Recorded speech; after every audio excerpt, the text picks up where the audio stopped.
जय हिंद दोस्तों। Math with Vipin sir पे आप लोगों का दोस्तों बहुत बहुत स्वागत है दोस्तों। आज जो है मैथ की हम पहली क्लास जो है दोस्तों स्टार्ट करने चल रहे हैं और बहुत इंटरेस्टिंग टॉपिक होगा, जिससे कि क्वेश्चन जो है एग्ज़ाम में बहुत सारे क्वेश्चन पूछे भी जाते हैं। अपने आप में अच्छा टॉपिक भी है और कॉम्पिटिटिव एग्ज़ाम में काफ़ी क्वेश्चन पुटअप किए जाते हैं। तो हम जिस टॉपिक को जिस चैप्टर को शुरू करने जा रहे हैं वो जो है दोस्तों नंबर सिस्टम है। आज हम देखते हैं कि नंबर सिस्टम आज पहली क्लास है दोस्तों, तो इसमें हम पहले जो है थ्योरी को डिस्कस करेंगे। जब थ्योरी कंप्लीट हो जाएगी तो उसके बेस पे जो क्वेश्चन रहेंगे उसको हम डिस्कस करेंगे, क्वेश्चन को डिस्कस करेंगे। सो ऐसे डे बाय डे हम जो है इस मैथ को जो है दोस्तों समाप्त करेंगे। तो पहले तो दोस्तों आप लोगों से कुछ बता देते हैं, जैसे वीडियो को जो है अंत तक देखिएगा।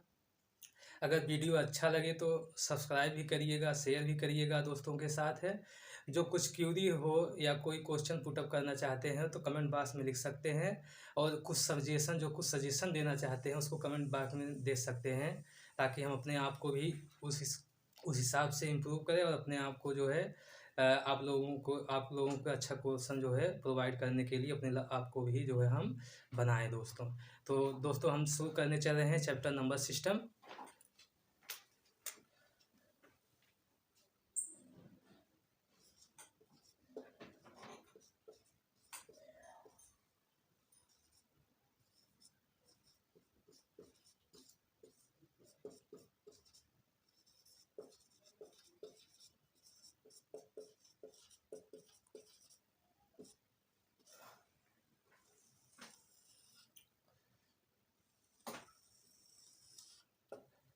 दोस्तों नंबर सिस्टम दोस्तों हम पहली संख्या देखते हैं।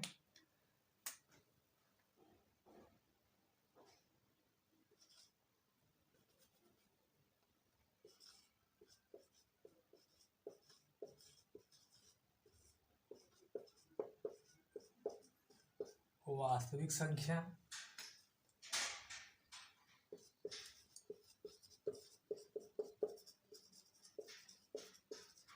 Real number.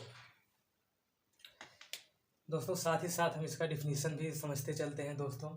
तो वास्तविक संख्या देखते हैं दोस्तों, वास्तविक संख्या क्या है हमारी। वास्तविक संख्या दोस्तों जैसे ऐसी संख्याएं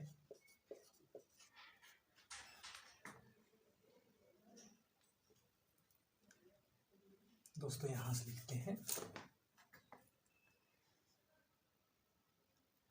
वास्तविक संख्या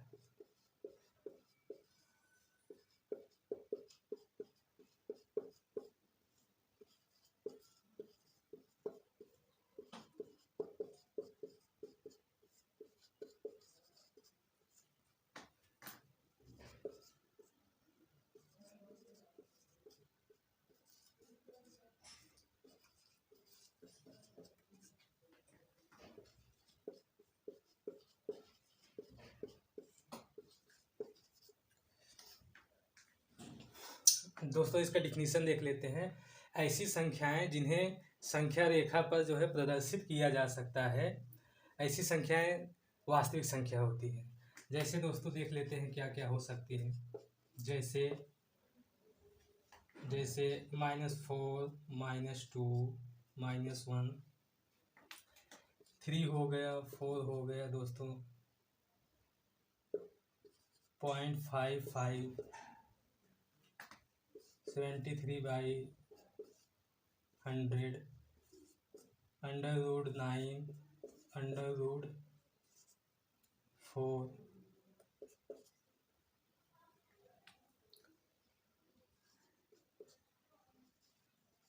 बाईस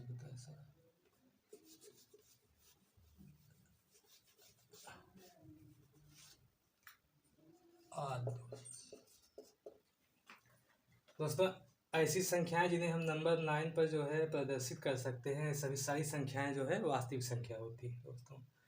और दोस्तों देखते हैं वास्तविक संख्या के बाद जो है नेक्स्ट संख्या जो है काल्पनिक संख्या हमारी। तो देखते हैं दोस्तों काल्पनिक संख्या क्या है। काल्पनिक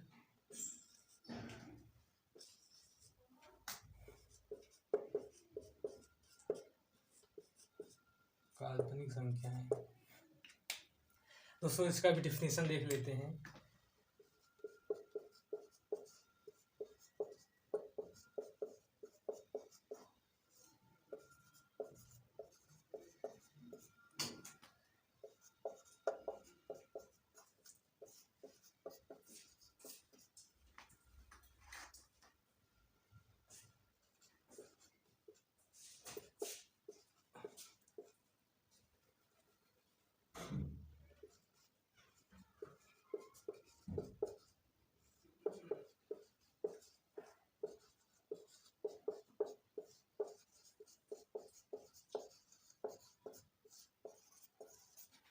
दोस्तों काल्पनिक संख्याएं ऐसी संख्याएं होती हैं जिन्हें हम संख्या रेखा पर जो है प्रदर्शित नहीं कर सकते, जिन्हें हम संख्या रेखा पर जो है लाइन नंबर पर जिसको हम जो है ड्रा नहीं कर सकते दोस्तों। जैसे क्या हो सकती हैं दोस्तों,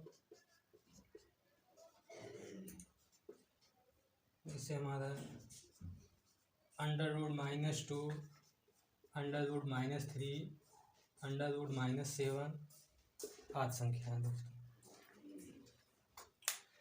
तो दोस्तों ये हमारी काल्पनिक संख्या हो गई।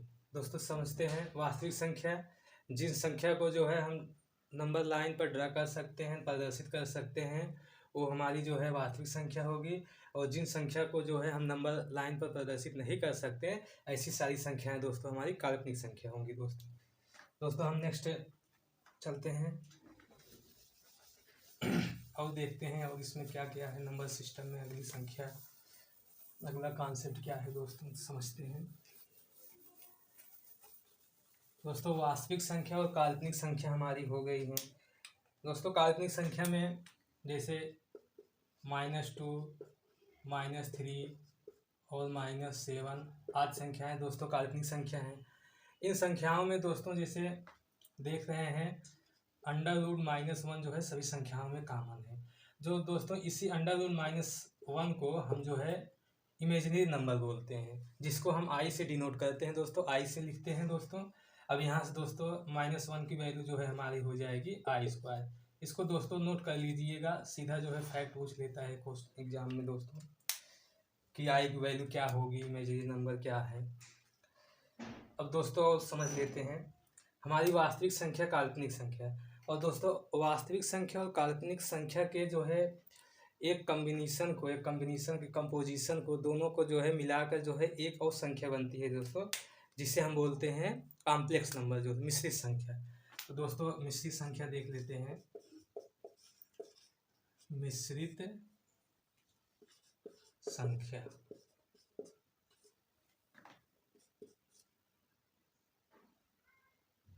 मिश्रित संख्या दोस्तों जो ऐसे लिख लेते हैं दोस्तों, मिश्रित संख्या वास्तविक संख्या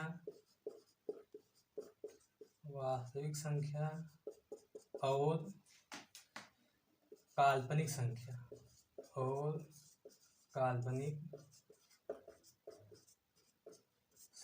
का मिश्रण होता है दोस्तों, इसलिए उसको जो है मिश्रित संख्या बोलते हैं दोस्तों एग्जाम्पल के रूप में देखते हैं जो हमारा, जैसे मिश्रित संख्या का एग्जाम्पल देख लेते हैं दोस्तों। जैसे मिश्रित संख्या में a+ib दोस्तों, a+ib जो है हमारी मिश्रित संख्या की फॉर्म है। a+ib मिश्रित संख्या का फॉर्म है। ऐसे भी लिख सकते हैं, मान लो डिजिट से भी, नंबर से भी हम शो कर सकते हैं 5+3i लिख सकते हैं दोस्तों। ये हमारा दोस्तों जो है मिश्रित संख्या का जो है एग्जाम्पल हो जाएगा। अब हम नेक्स्ट जो है कॉन्सेप्ट की तरफ बढ़ते हैं। हो सके तो जब तक जो है थ्योरी बता रहे हैं, जब तक थ्योरी डिस्कस कर रहे हैं, थ्योरी को अच्छे समझिएगा, नंबर की जो डिफिनीशन है उसको अच्छे समझिएगा, तभी जो है इसको कंप्लीट होने के बाद क्वेश्चन करने में जो है अच्छा होगा दोस्तों, क्वेश्चन कर पाएंगे। तो जब तक हम थ्योरी के डिस्कशन करें, क्वेश्चन को जो है अच्छे से समझते रहिएगा। अब हम नेक्स्ट कॉन्सेप्ट की तरफ चलते हैं, हमारा रियल नंबर। तीनों संख्याएं संख्या पद्धति में जो है वास्तविक संख्या, काल्पनिक संख्या और कॉम्प्लेक्स नंबर, जिसे बोलते हैं वो मिश्रित संख्या, तीनों को डिस्कस कर चुके। अब हम देखते हैं वास्तविक संख्या में कौन कौन सी संख्या है। अब वास्तविक संख्या, वास्तविक संख्या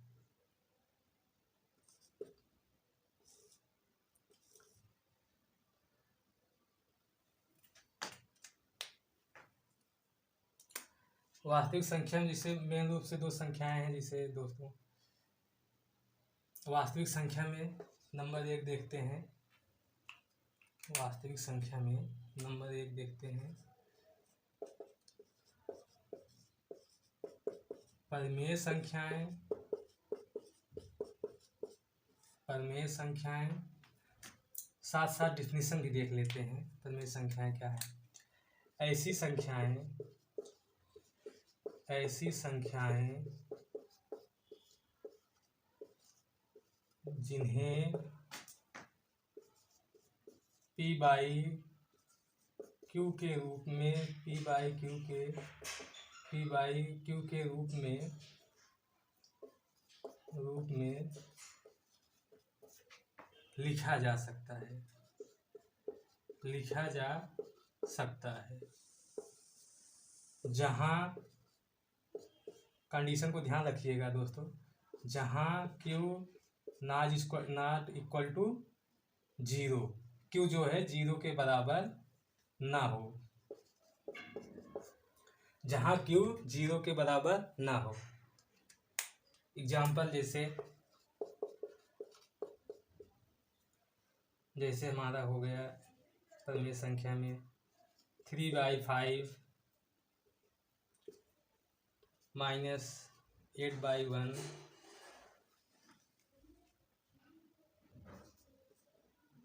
√9/5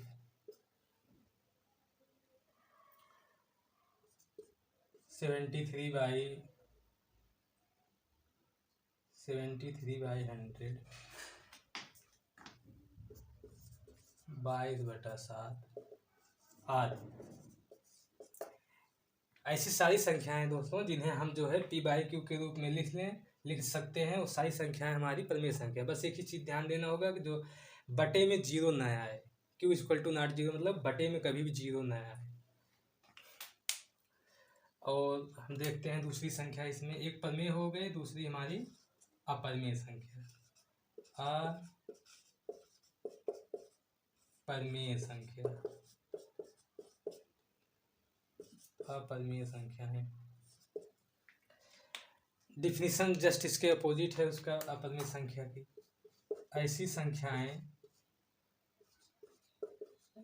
संख्याएं जिन्हें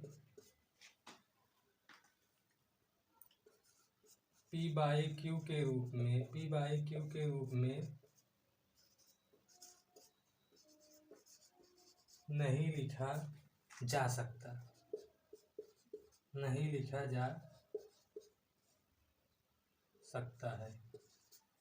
दोस्तों ऐसी संख्याएं जिन्हें P बाई Q के रूप में नहीं लिखा जा सकता है, वो सारी संख्याएं जो है हमारी अपरिमेय संख्या होंगी। एग्जाम्पल देख लेते हैं, जैसे 0.12345 ऐसा। दूसरा एग्जाम्पल जैसे एक तो दोस्तों पाई भी हमारी जो है अपरिमेय संख्या है। पाई की वैल्यू होती है 3.141592 ऐसा। और दोस्तों जैसे √2 हो गया, √3, √7, √5 आदि।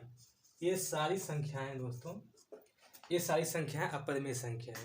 इन संख्याओं को हम जो है P बाई Q के रूप में नहीं लिख सकते हैं, क्योंकि ये संख्याएं कभी जो है ये संख्याएं कभी जो है ये संख्याएं कभी पूरी तरह से जो है विभाज्य नहीं होंगी, और इनको जो है हम P बाई Q के रूप में नहीं लिख सकते हैं दोस्तों। तो हमारी अपरिमेय संख्या होगी। नेक्स्ट कॉन्सेप्ट की तरफ चलते हैं। नेक्स्ट देखते हैं कौन सा नंबर है। हम दोस्तों पढ़ रहे हैं चैप्टर जो है नंबर सिस्टम, और नंबर सिस्टम में हम जो है पहले थ्योरी डिस्कस कर रहे हैं। थ्योरी डिस्कस करने के बाद इसके बेस पे हम जो है क्वेश्चन को डिस्कस करेंगे। तो दोस्तों जब तक जो है इसको थ्योरी को डिस्कस करें तब तक पेशेंस रख के जो है अच्छे से थ्योरी को कंप्लीट करिएगा, थ्योरी को समझिएगा, ताकि क्वेश्चन करने में आसानी हो। दोस्तों जितना ये थ्योरी कंप्लीट करेंगे तो आई श्योर दोस्तों कि आप लोग कभी जो है इन सब में नंबर सिस्टम में जो है आप लोग फंसेंगे नहीं। यहाँ से कोई भी क्वेश्चन आएगा तो आप आसानी से कर पाएंगे। दोस्तों हम चलते हैं दोस्तों, अब वास्तविक संख्या देख लिए दोस्तों। अभी तक हम क्या क्या देखे? नंबर सिस्टम में रियल नंबर देखे, काल्पनिक नंबर देखे, कॉम्प्लेक्स नंबर को डिस्कस किए। उसके बाद रियल नंबर के पार्ट को, प्रमेय और अप्रमेय को जो है डिस्कस किए। अब हम चलते हैं, देखते हैं एक दशमलव संख्या। दशमलव संख्या देखते हैं क्या है। दशमलव संख्याएं, दशमलव संख्याएं।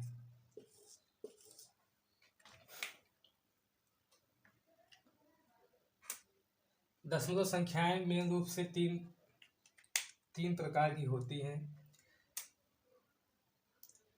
ये जो है कितने, 3 प्रकार की होती हैं दोस्तों। दशमलव संख्या में 3 प्रकार की संख्याएं हैं।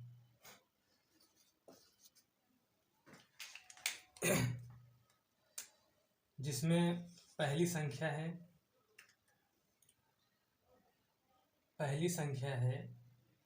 जिसमें पहली संख्या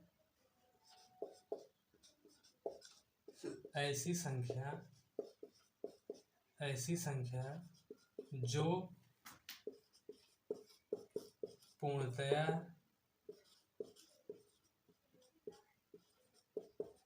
विभाज्य हो जाए। दशमलव संख्या में एक ऐसी संख्या होती है जो पूर्णतया विभाज्य हो जाती है। एग्जाम्पल के लिए हम देख लेते हैं, समझ लेते हैं। जैसे हमारा 0.5 = 1/2, ये पूरा उससे कट के 0.5 हो जाता है। और जैसे हम देख लेते हैं 0.125 = 1/8। और हम देख लेते हैं और नेक्स्ट जैसे 7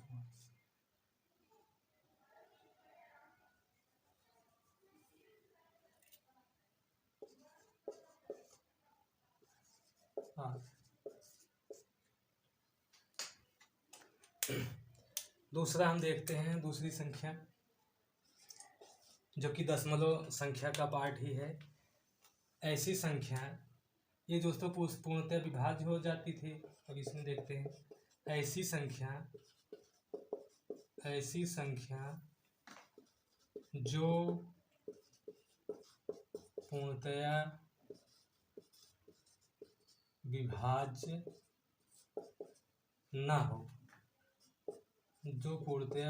न हो, और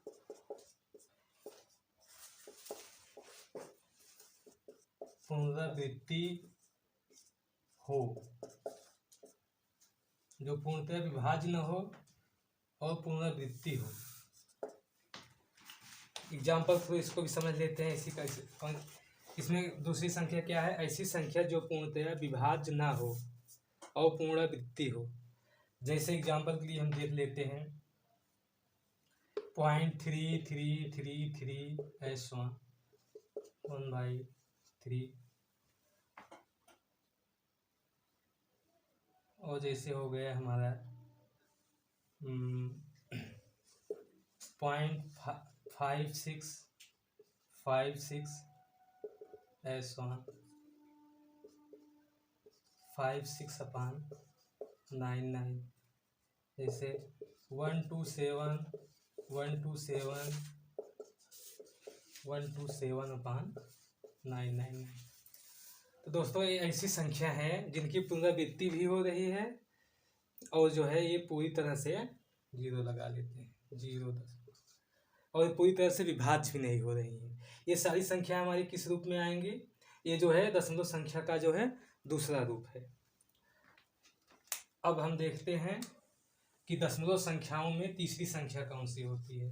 तो तीसरी संख्या ऐसी संख्या देखते हैं, ऐसी संख्या डिफिनीशन इसकी देख लेते हैं। ऐसी संख्या जो ना तो पूर्णतया विभाजित हो, ना तो पूर्णतया विभाजित हो और ना ही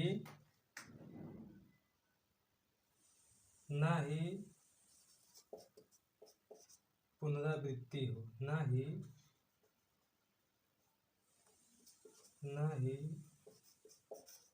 पुनरावृत्ति दिखाए। दोस्तों तीसरी प्रकार की संख्या, दशमलव संख्या में तीसरी प्रकार की संख्या कैसी होती है कि ऐसी दशमलव संख्या, ऐसी संख्या जिसकी जो है न तो पुनरावृत्ति हो और ना ही पूर्णतः विभाज्य हो। जैसे देख लेते हैं, हम एग्जाम्पल के रूप में समझते हैं। जैसे दोस्तों जैसे लगा लीजिएगा, चूँकि एग्जाम्पल है, ये सारी संख्या है। जैसे दोस्तों देख लेते हैं,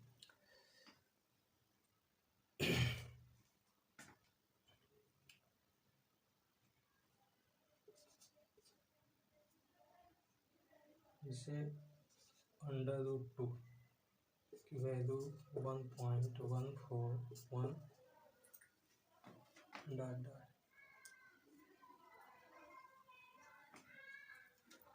तो दोस्तों ऐसी जितनी संख्याएं हैं वो जो है ना तो पूरी तरह से जो है विभाज्य होंगी और जो है ना ही तो पुनरावृत्ति शो कर रही, जिसे और देख लेते हैं।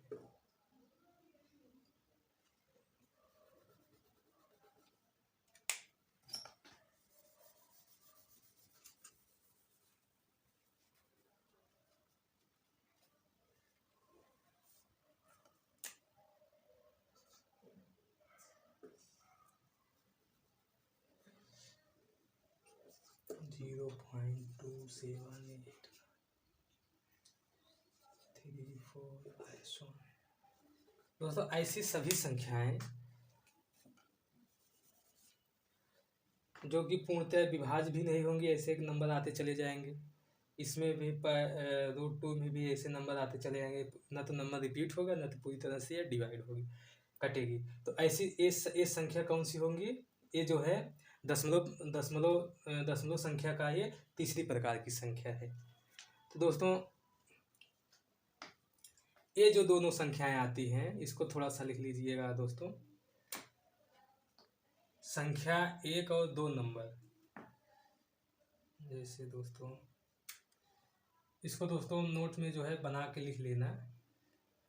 यहाँ से हम जो है तीर बना के दोस्तों बना के लिख देते हैं।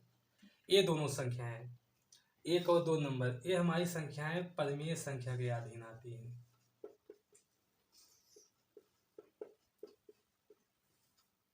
परिमेय संख्या के अधीन आती हैं। और ये जो संख्याएं होंगी तीसरे नंबर की, ये किसके अधीन आएंगी? ये हमारी अपरिमेय संख्या के अंतर्गत आती है। अपरिमेय संख्या, इस चीज को नोट बना के मतलब तीर से डायरेक्ट करके जो है अपना बना लीजिएगा, क्योंकि इम्पोर्टेंट है। ये दोनों संख्याएं परिमेय संख्या के अधीन आती है। इन दोनों संख्याओं को मतलब इन सभी संख्याओं को परिमेय संख्या भी कह सकते हैं।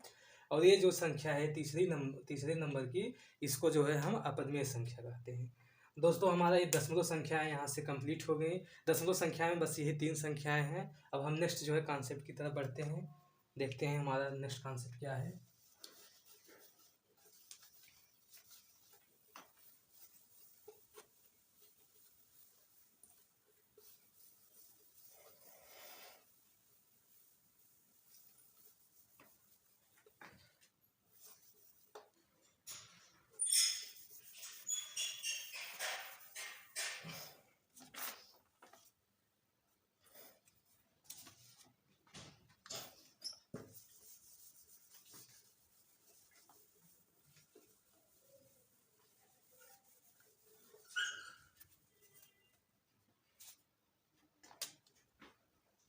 अब दोस्तों जैसे कि हम दशमलव संख्या डिस्कस कर चुके हैं, अब नेक्स्ट हमारा क्या है, पूर्णांक। देखते हैं पूर्णांक क्या होते हैं। पूर्णांक संख्याएं, जिसे दोस्तों इंग्लिश में बोलते हैं इंटीजर, इंटीजर्स। दोस्तों पूर्णांक को क्या बोलते हैं, इंटीजर्स। अब देखते हैं, थोड़ा डिफिनीशन देख लेते हैं इसका। ऐसी संख्याएं जिसे P बाई Q के रूप में लिखा जा सकता है,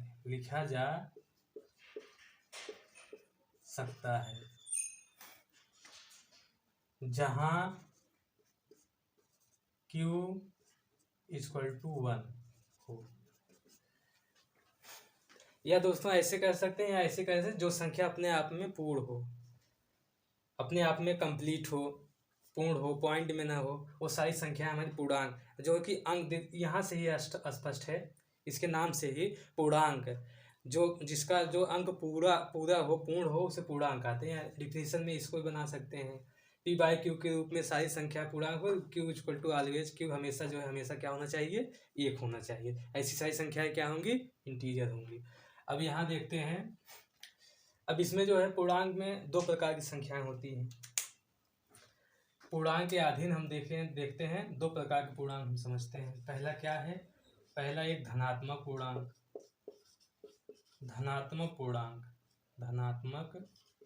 पूर्णांक। दोस्तों नोट बनाते चलिएगा साथ ही साथ, अगर नोट बनाएंगे तो नोट्स बनाए रहेंगे तो आपके लिए बहुत हेल्पफुल होगा। और हम आपको दोस्तों एश्योर कर दें कि यहाँ से कोई भी क्वेश्चन आएगा आप आसानी से आप लोग कर जाएंगे। दोस्तों धन पूर्णांक में जैसे क्या है दोस्तों समझ लें इसका। धन पूर्णांक दोस्तों ऐसी संख्या है जो धनात्मक हो। एग्जाम्पल समझ लेते हैं, इसके नाम से ही स्पष्ट है। धन पूर्णांक जैसे हमारा 1 2 3 4 ∞, ये सभी संख्याएं, ऐसी संख्याएं क्या है हमारी, ये धन पूर्णांक है। दूसरी इसमें कौन सी होती है, ऋणात्मक संख्याएं। कौन सी होती हैं, ऋणात्मक संख्याएं में देख लेते हैं। ऋणात्मक संख्याएं में जैसे -∞, -4 -3 -2 -1, इस सभी सारी संख्याएं कौन सी हमारी, ये हमारी ऋणात्मक संख्या है। इंटीजर में 2 संख्याएं, धनात्मक संख्याएं और ऋणात्मक संख्याएं। और दोस्तों समझ लेते हैं और कौन कौन सी संख्याएं हैं, सब समझते चलते हैं। पूर्णांक के अंदर जो है 2 संख्याएं पढ़ें, एक तो धनात्मक और एक ऋणात्मक।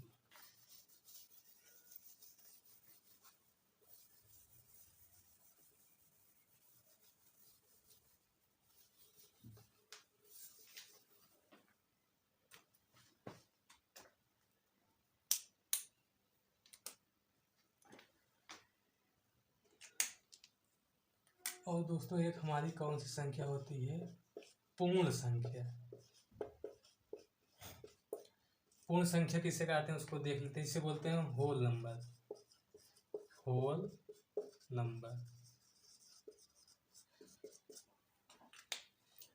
पूर्ण संख्या दोस्तों समझ लेते हैं, जैसे 0 से 0 1 2 3 ∞, मतलब 0 से इन्फिनिटी तक की हमारी कौन सी हो गई, ये होल नंबर। कहने का मतलब धनात्मक संख्या में हम 0 जोड़ देंगे तो हमारी क्या बन जाएगी, होल नंबर बन जाएगा। और उसी प्रकार से दोस्तों प्राकृतिक संख्या समझ लेते हैं क्या है। प्राकृतिक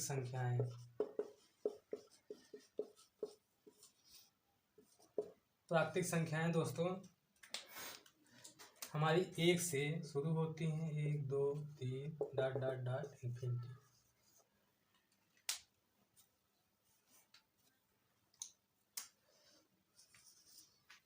1 से इन्फिनिटी तक, ये सभी संख्या हमारी कौन सी हैं? प्राकृतिक संख्या। इसी प्राकृतिक संख्या में हम एक जोड़ जीरो ले लेंगे तो कौन सी संख्या बन जाएगी? होल नंबर बन जाएगा, पूर्ण संख्या बन जाएगी। और दोस्तों थोड़ा इसी समझ लेते हैं कि जीरो हमारा क्या है। तो दोस्तों जीरो के बारे में समझते हैं। जीरो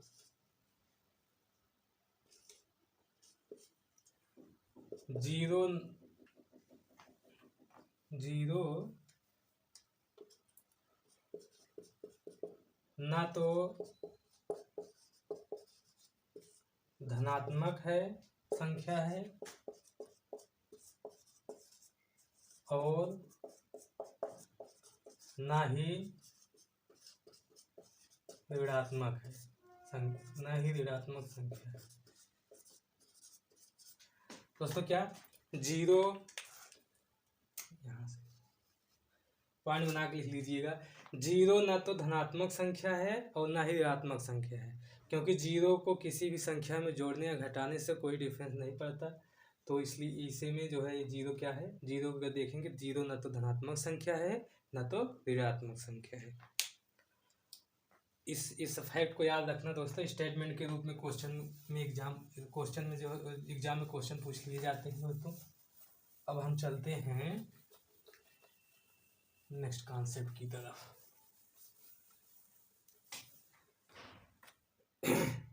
इसी रियल नंबर का पार्ट है, वास्तविक संख्या का ही पार्ट है। वास्तविक संख्या का पार्ट है हमारा सम संख्या और विषम संख्या। नंबर 1 कौन सा?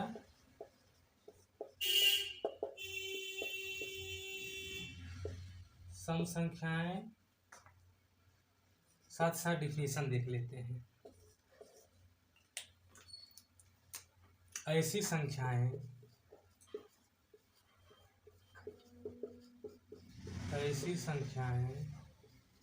जिन्हें 2 से विभाजित किया जा सकता है। दोस्तों ऐसी सारी संख्याएं जिन्हें हम 2 से विभाजित कर दें या जो 2 से विभाज्य हो जाएं, ऐसी सारी संख्या हमारी सम संख्या होती है। एग्जाम्पल के लिए जैसे देख लेते हैं, जैसे -4 -2 4 6 8 10, ऐसी सारी संख्याएं जैसे जो 2 से कट जाए, जो 2 से विभाज्य हो जाए, सारी संख्याएं क्या हैं? सम संख्याएं हैं। अब दूसरा देखते हैं इसी विषम संख्याएं। विषम संख्या डिफिनीशन समझ लेते हैं इसकी भी। ऐसी संख्याएं जिन्हें 2 से विभाज्य नहीं किया जा सकता।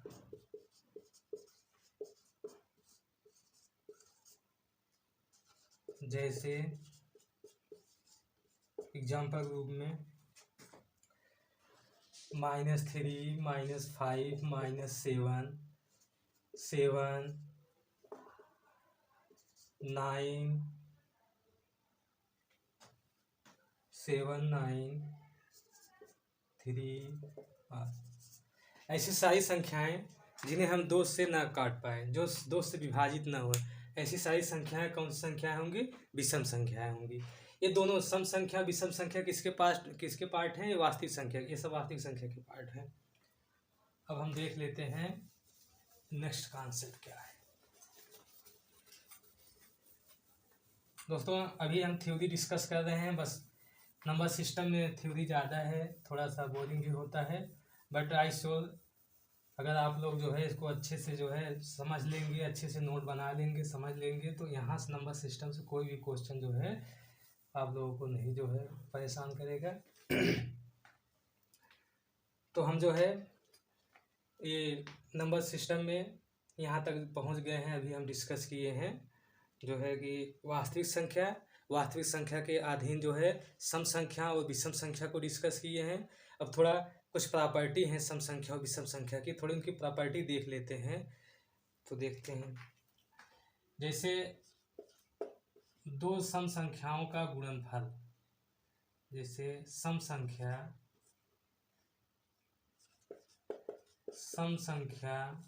गुणे सम संख्या गुणे सम संख्या क्या होगा, और विषम संख्या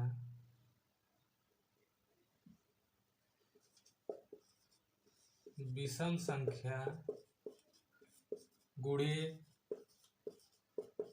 विषम संख्या क्या होगा। और देखते हैं, जैसे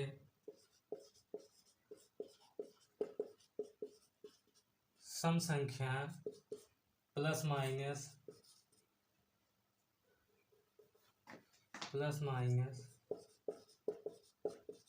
सम संख्या विषम संख्या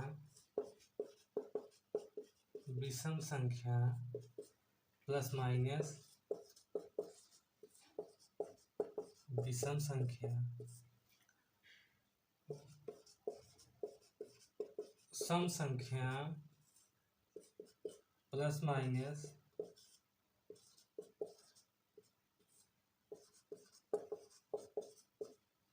विषम संख्या।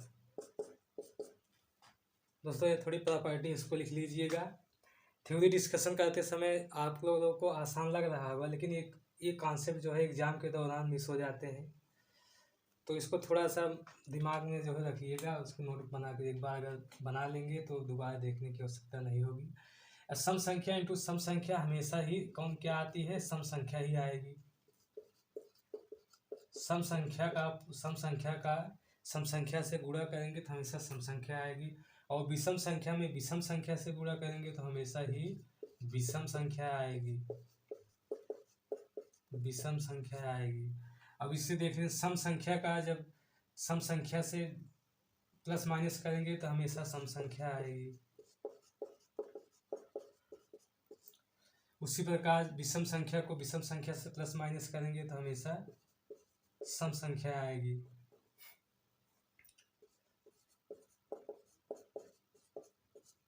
और सम संख्या में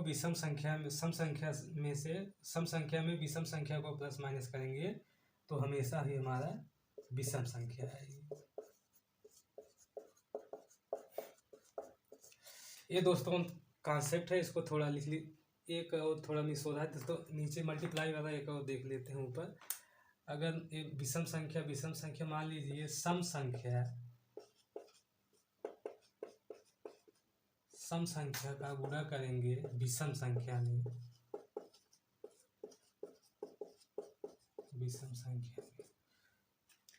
तो हमेशा मल्टीप्लाई करें तो हमेशा सम संख्या है, प्रोडक्ट जो होगा हमेशा सम संख्या होगा। दोस्तों कुछ फैक्ट है, इसको देख लीजिएगा। हम जो है नेक्स्ट कॉन्सेप्ट की तरफ बढ़ते हैं दोस्तों। इसको जो है नोटबुक में नोट कर लीजिएगा जितना कॉन्सेप्ट डिस्कस कर रहे हैं, ताकि क्वेश्चन करते समय जो है समस्या ना हो। हम देखते हैं अगला कॉन्सेप्ट क्या है। सम संख्या और विषम संख्या हम जो है डिस्कस कर चुके हैं, जो कि हम जो है नंबर सिस्टम के अधीन सभी पढ़ रहे हैं। हमारा चैप्टर है नंबर सिस्टम, जिसमें हम सम और विषम संख्या तक कॉन्सेप्ट को डिस्कस कर चुके हैं।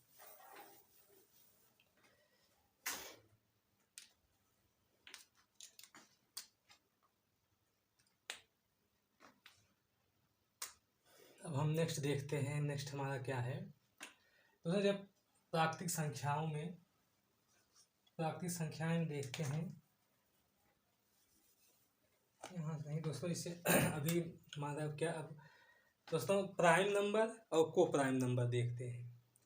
प्राइम नंबर देखते हैं क्या है, अभाज्य संख्या और सहभाज्य संख्या देखते हैं क्या है। अभाज्य संख्या, इससे दोस्तों बहुत सारे क्वेश्चन आते हैं, ये इम्पॉर्टेंट है दोस्तों, इसको लगा लीजिएगा। अभाज्य संख्याएं, अभाज्य संख्याएं जिसको इंग्लिश क्या बोलते हैं, prime numbers. Prime numbers, prime numbers क्या होते हैं उसको समझते हैं, डिफिनीशन देख लेते हैं दोस्तों। डिफिनीशन फिर से देखते हैं इसका थोड़ा सा। ऐसी संख्याएं दोस्तों, इस पहले हम जो है बाय मिस्टेक जो है को प्राइम नंबर का जो है हम डिफिनीशन दे दिए थे, तो इसका देखते हैं क्या। ऐसी संख्याएं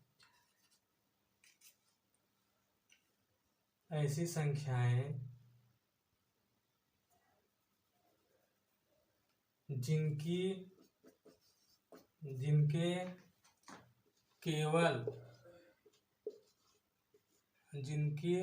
केवल दो गुणनखंड हों। दोस्तों ऐसी संख्या है जिनके केवल दो गुणनखंड हों। एक जिनके केवल दो गुणनखंड एक और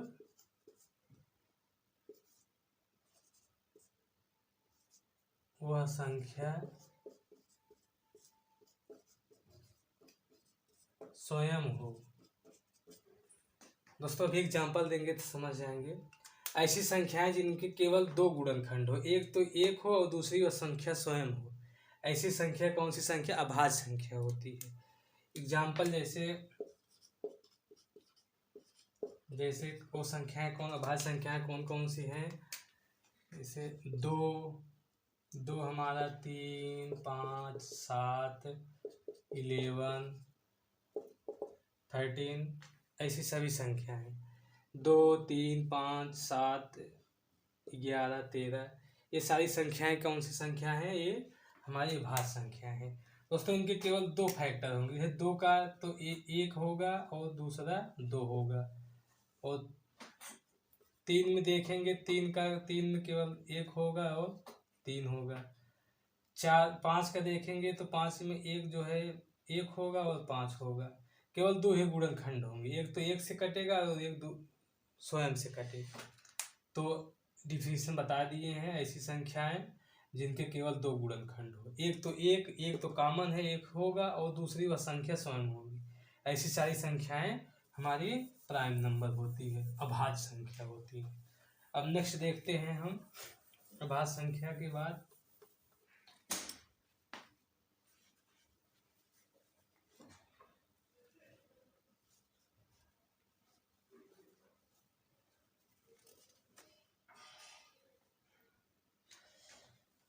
दोस्तों अभाज्य संख्या है, अभाज्य संख्या कुछ मेन जो है प्रमुख कुछ पार्टिकुलर जो है प्रॉपर्टी हैं, इसको समझ लेते हैं जहाँ से क्वेश्चन भी पुटअप होता है। अभाज्य संख्या में पहली प्रॉपर्टी, जैसे अभाज्य संख्या में पहली संख्या हमारी कौन सी है, 2। तो दोस्तों अभाज्य संख्या में केवल दो ही ऐसी संख्या है, अभाज्य संख्या जो कि सम है, बाकी देख रहे हैं सभी संख्याएं क्या है, विषम है। तो इसको लिख लेते हैं कि अभाज्य संख्या में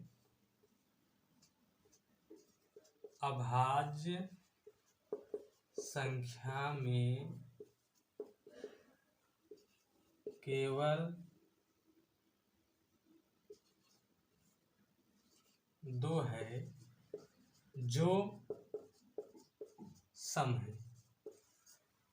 दोस्तों ये प्रॉपर्टी क्या है, अभाज्य संख्या में केवल दो है जो सम है, और यही हमारी पहली अभाज्य संख्या भी है। दोस्तों कोई देखते हैं जिसे एक को भी अभाज्य संख्या बता देते हैं, जो कि अभाज्य संख्या वो नहीं है।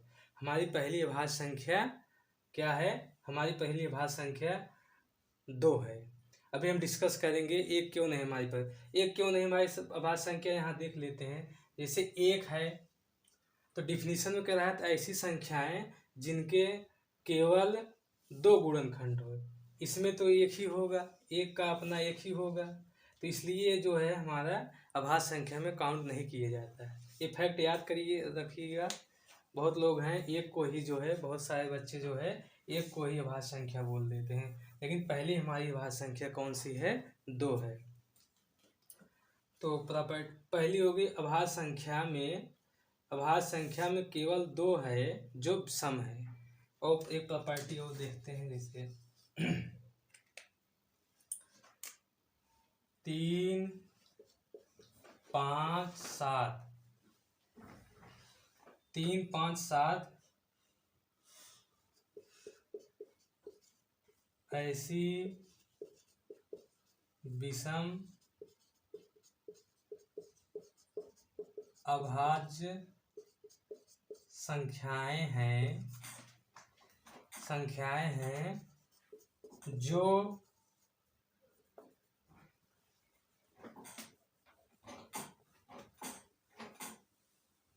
लगातार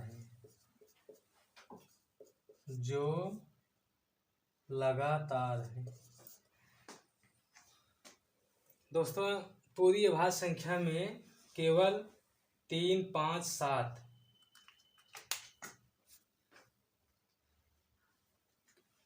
केवल जो है 3, 5, 7 ऐसी अभाज्य संख्याएं हैं जो लगातार हैं दोस्तों, और कोई भी संख्याएं ऐसी नहीं अभाज्य संख्या में जो लगातार हो। दोस्तों ये जो है हमारी जो है कुछ प्रॉपर्टी है अभाज्य संख्याओं की, इसको जो है इसको नोट करिएगा अच्छे से, इम्पोर्टेंट फैक्ट है। अब हम चलते हैं नेक्स्ट। अभी अभाज्य संख्याएं से दोस्तों नंबर सिस्टम में बहुत सारे क्वेश्चन पूछे जाते हैं, तो अभाज्य संख्या को ध्यान से पढ़िएगा और अच्छे से समझिएगा इसको।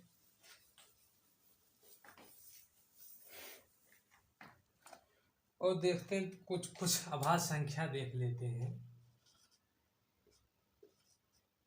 अभाज्य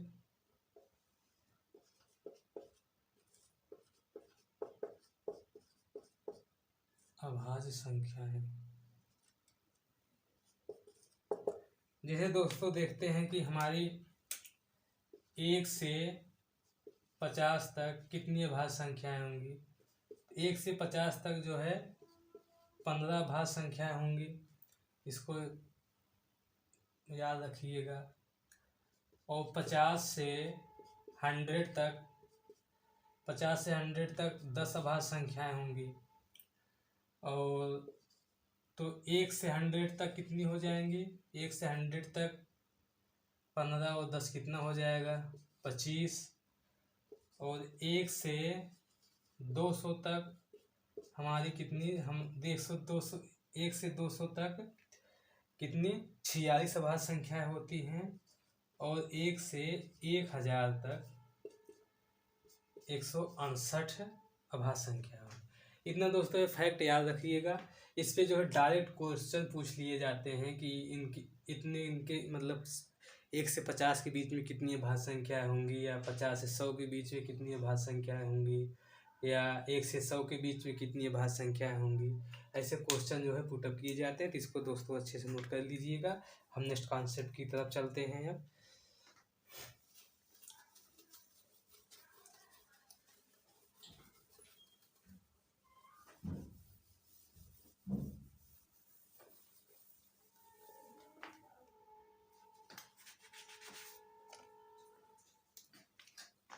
दोस्तों अभाज्य संख्या के हम तथ्य बता रहे हैं, उसी तथ्य के क्रम में और देखते हैं क्या है अभाज्य संख्या से रिलेटेड फैक्ट। दोस्तों लिखेंगे सभी अभाज्य संख्याएं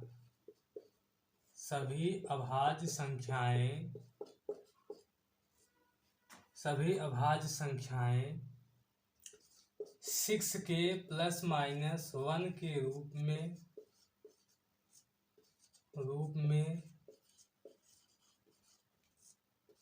लिखी जा सकती है,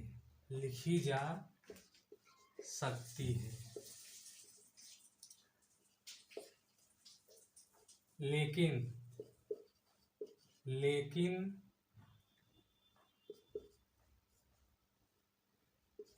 6 ± k के रूप में रूप में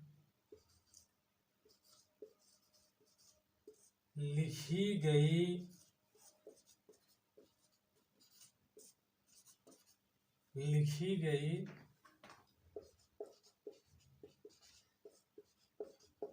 सभी संख्याएं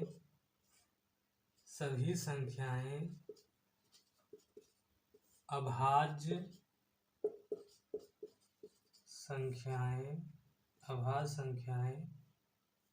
संख्या नहीं हो सकती। दोस्तों थोड़ा इसको समझते हैं। क्या है कि सभी अभाज्य संख्या, दोस्तों जितनी अभाज्य संख्या है सारी अभाज्य संख्याएं 6k + 1 के फॉर्म में होती हैं, 1 के रूप में होती हैं, लिखी होती हैं। लेकिन 6k +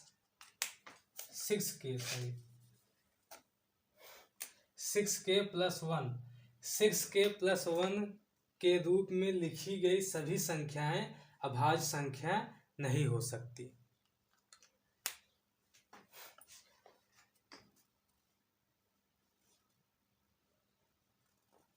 दोस्तों देखिएगा, जितनी भी अभाज्य संख्याएं हैं, कहने का मतलब सभी अभाज्य संख्याएं 6k + -1 के रूप में होती हैं।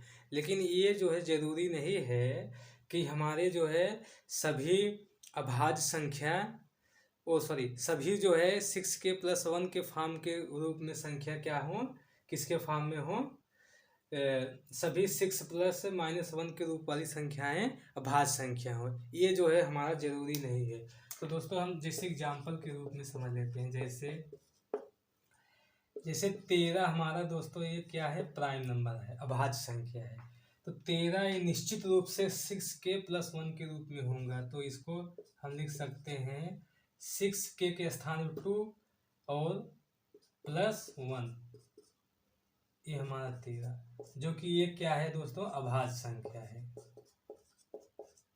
अभाज्य संख्या है। और दूसरा जो इसमें विरोधाभास है इसको समझ लेते हैं। इसमें कहा है कि सभी 6k + -1 के रूप वाली सभी संख्याएं अभाज्य संख्या नहीं हो सकती। जैसे दोस्तों एक हमारा नंबर होता है 25 दोस्तों हमारा अभाज्य संख्या में है नहीं, लेकिन ये जो है 6 + k के स्थान पर हम 4 रख देंगे +1 = 25, जो कि ये अभाज्य संख्या नहीं है, अभाज्य संख्या नहीं है। दोस्तों जैसे देखें तो हम कह सकते हैं कि जितनी अभाज्य संख्या है, दोस्तों अभाज्य संख्या में हम और देख लेते हैं। जैसे हमारा अभाज्य संख्या 11 होता है, तो ये निश्चित है 6k + -1 के रूप में होगा ही होगा। जैसे 11 को हम लिख सकते हैं 6 × 3 6 × 2 -1 = 11। और दोस्तों जैसे हमारा 17 हो गया, 17 को लिख सकते हैं 6 × 3 -1 17, सभी अभाज्य संख्या है। तो कहने का मतलब दोस्तों सभी अभाज्य संख्याएं 6k + -1 के रूप में होंगी, लेकिन सभी 6k + 1 वाली संख्या अभाज्य संख्या होंगी, ये जरूरी नहीं है। इसको दोस्तों देख लीजिए एक बार, अच्छे से और देख लेंगे तो पूरा जो है समझ जाएंगे दोस्तों।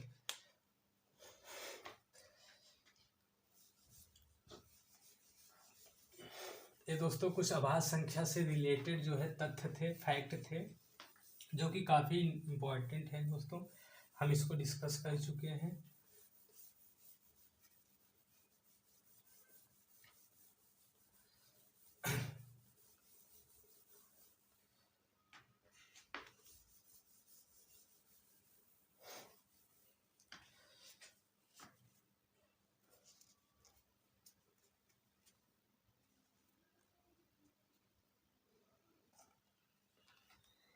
दोस्तों अब अगला नंबर देखते हैं।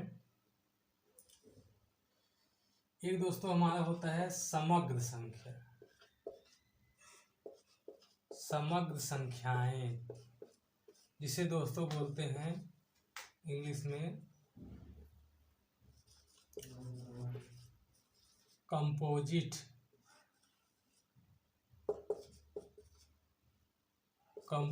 नंबर्स। समग्र संख्या या कंपोजिट नंबर। दोस्तों डिफिनीशन देख लेते हैं।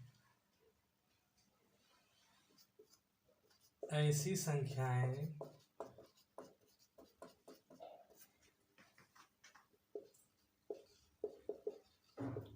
जिनके दो या दो से अधिक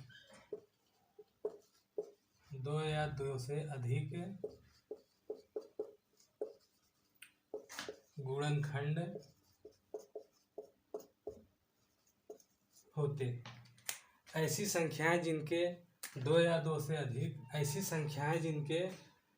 दो से अधिक गुणनखंड होते हैं, वो सभी संख्याएं कौन सी होती हैं? समग्र संख्याएं होती हैं। एग्जाम्पल रूप में जैसे हम देख लेते हैं,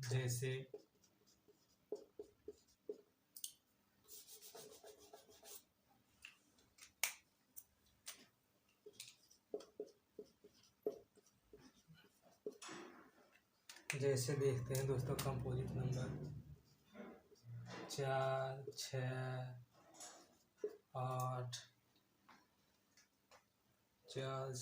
8, 9, 10। दोस्तों ऐसी सभी संख्याएं जिनके दो या दो से अधिक गुणनखंड होते हैं, सारी संख्याएं क्या है? समग्र संख्या या कंपोजिट नंबर कहलाती हैं। और दोस्तों अब थोड़ा सा समग्र संख्या के कुछ फैक्ट लिख लेते हैं दोस्तों, स्टार बना के।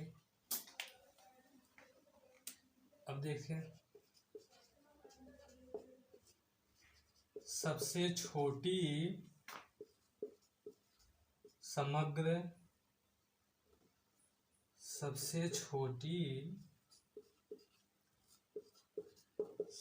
संख्या 4 होती है। दोस्तों स्टेटमेंट में ये सब पूछ लिए जाते हैं। सबसे छोटी समग्र संख्या क्या होती है? 4 होती है। और ये भी सबसे छोटी 4 है, सबसे छोटी सम संख्या भी जो है 4 ही होती है समग्र संख्या में। और दूसरा फैक्ट क्या होगा?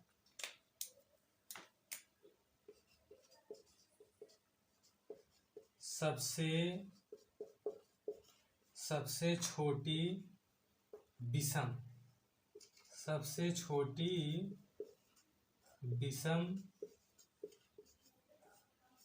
समग्र संख्या, सबसे छोटी विषम समग्र संख्या 9 होती है। दोस्तों देखते हैं सब विषम संख्या क्या 9 आ रही है। इन फैक्ट को याद रखिएगा। सबसे छोटी विषम समग्र संख्या 9 होती है और सबसे छोटी समग्र संख्या कौन सी होती है? 4 होती है। और दोस्तों एक और फैक्ट लिखिएगा हमारा, एक जो एक है, ये ना तो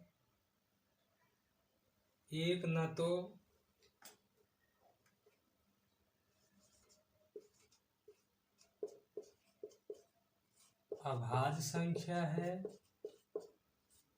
एक ना तो अभाज्य संख्या है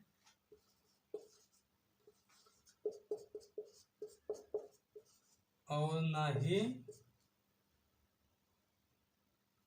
समग्र संख्या है।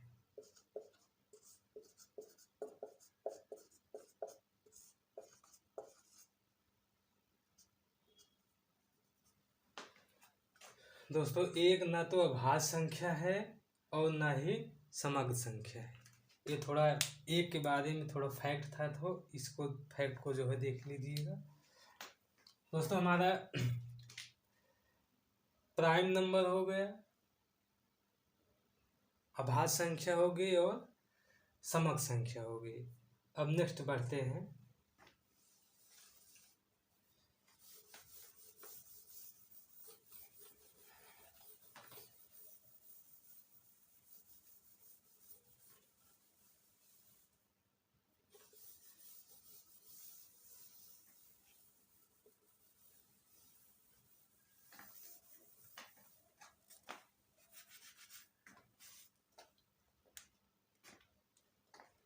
समग्र संख्या के बाद दोस्तों हमारा एक है सहअभाज्य संख्या। सहअभाज्य संख्या जिसे दोस्तों बोलते हैं कोप्राइम नंबर। कोप्राइम नंबर्स ये भी दोस्तों बहुत इम्पोर्टेंट है, इसको भी देखिएगा। ऐसी दो संख्याएं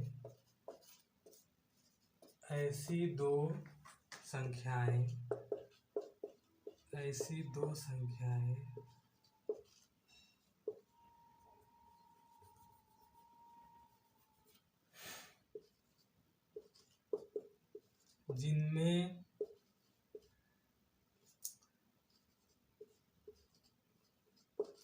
कुछ भी कॉमन ना हो अथवा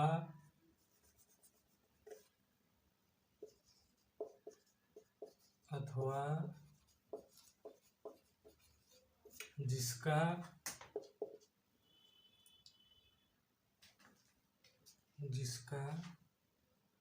HCF एक हो। दोस्तों एग्जाम्पल के रूप में समझ लेते हैं दोस्तों कि सहअभाज्य संख्याएं कौन सी होती हैं। ऐसी सारी संख्याएं ऐसी दो संख्या सहअभाज्य दो संख्या होनी चाहिए जिनमें कुछ भी कॉमन ना हो अथवा जिनका HCF उन दोनों में दोनों HCF क्या होना चाहिए, एक होना चाहिए दोस्तों। जैसे हम देखते हैं, जैसे हमारा हो गया 5, 7, 11, 13, 17, 19। दोस्तों ऐसी सारी संख्याएं कौन सी संख्या हैं, कोप्राइम। और देख लेते हैं जैसे दोस्तों एग्जाम्पल और समझ लेते हैं। जैसे 16, 25 हो गया दोस्तों, 8, 17 हो गया, या 8, 17 हो गया हमारा, 18, 11 हो गया। ये सारी संख्याएं क्या हैं, कोप्राइम संख्या है, ताकि इसमें कुछ भी कॉमन ना हो, इनका HCF क्या है, एक है। ऐसी सारी संख्याएं कौन सी संख्याएं होंगी, कोप्राइम नंबर होंगी या सहअभाज्य संख्याएं होंगी। अब दोस्तों हम नेक्स्ट देखते हैं। दोस्तों थोड़ा पेशेंस बना के वीडियो का अंत तक देखिएगा, पूरा कॉन्सेप्ट डिस्कस हो जाएगा। दोस्तों इसी नंबर सिस्टम में, इसी थ्योरी की बेस पे जो है क्वेश्चन बनाए जाते हैं। हमें जो है थ्योरी मालूम नहीं होता है, इसलिए जो है क्वेश्चन नहीं हो पाता है। तो पहले थ्योरी को अच्छे से कर लीजिए, नोट बना के दोस्तों बढ़िया से उसको बना के लिख लीजिएगा, फिर क्वेश्चन करने में भी जो है आनंद आएगा दोस्तों हम कोप्राइम नंबर डिस्कस कर चुके थे दोस्तों। Coprime number. अब आगे हम देखते हैं कि हमारी संख्या नंबर सिस्टम में और कौन कौन से नंबर हैं दोस्तों। हमारे नंबर सिस्टम में और एक नेक्स्ट जो है एक होता है जुड़वा नंबर, जिसे बोलते हैं ट्विंस नंबर।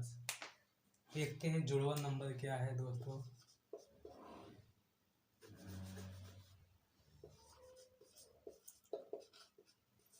जुड़वा संख्या या कह सकते हैं twins number. Twins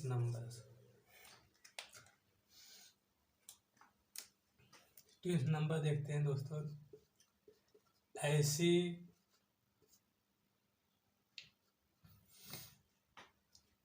twins number क्या है दोस्तों, ऐसी अभाज्य संख्याएं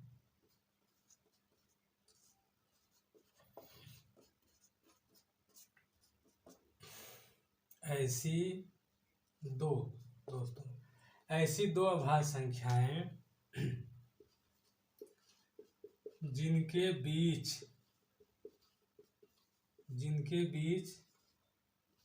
दो का अंतर हो।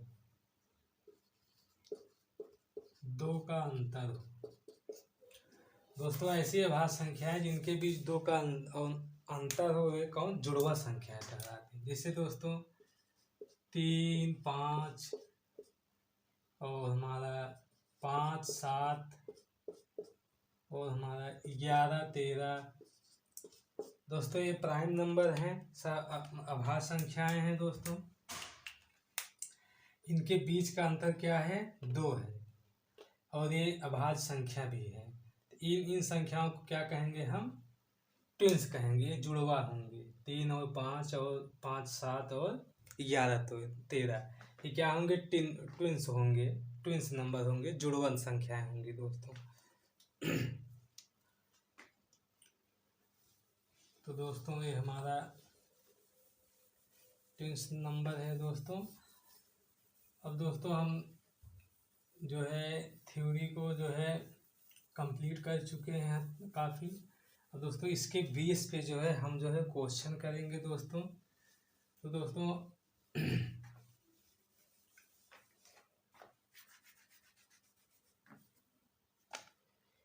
एक दो कॉन्सेप्ट और है, उसको देख लेते हैं। ये लमसम आज जो है, और आज क्लास जो है एंड करेंगे।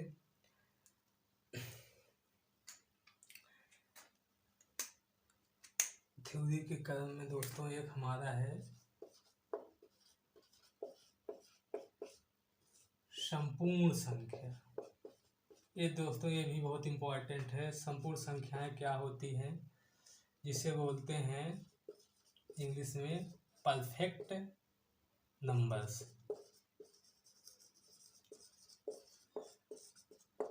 संपूर्ण संख्याएं, परफेक्ट नंबर। परफेक्ट नंबर क्या होती हैं, इसको हम देख लेते हैं। डिफिनीशन इसका समझ लेते हैं। परफेक्ट नंबर का क्या है? ऐसी संख्याएं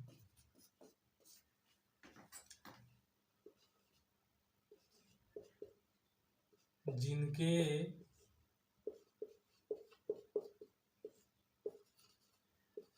गुणनखंडों का योग, गुणनखंडों का योग कोष्ठक में लिख लीजिएगा दोस्तों, उस संख्या को छोड़कर, उस संख्या को छोड़कर। दोस्तों अभी एग्जाम्पल देंगे तो समझ में आ जाएगा। ऐसी संख्याएं जिनके गुणनखंडों का योग उस संख्या को छोड़कर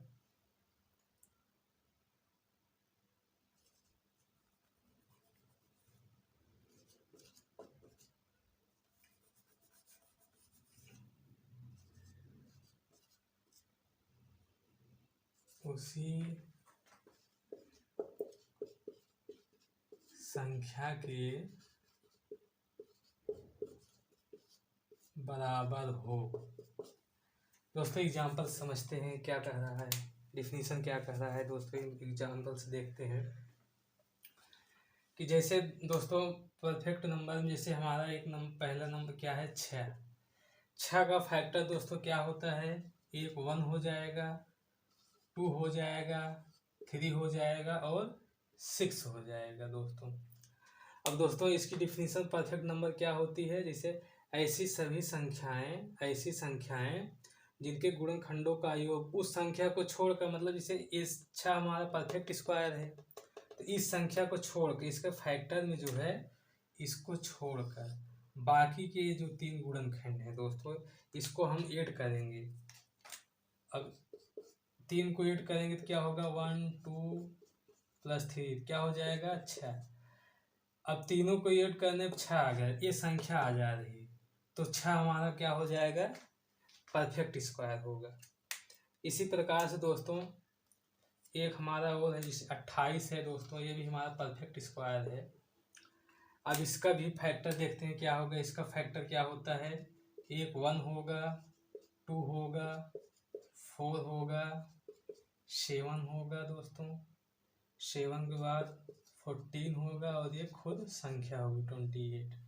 तो उसी प्रकार दोस्तों इसमें भी इसके गुणनखंडों में जो खुद संख्या है इसको हटा देंगे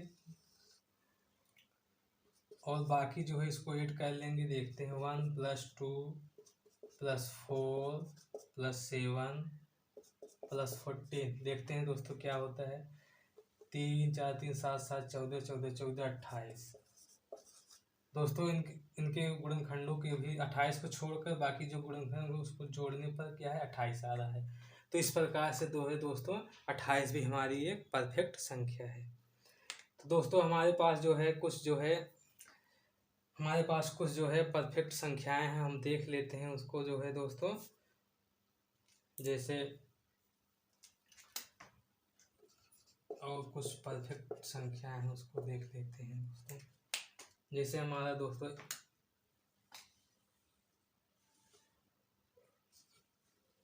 एक तो दोस्तों 6 हो गया हमारी परफेक्ट संख्या दोस्तों, और एक हमारा 28 हो गया, एक दोस्तों 496 हो गया दोस्तों हमारी परफेक्ट संख्या एक, और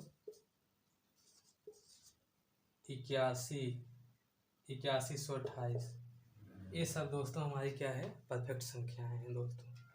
तो दोस्तों आज हम क्लास को यहीं जो है एंड करेंगे, क्लास को यहीं समाप्त करेंगे दोस्तों।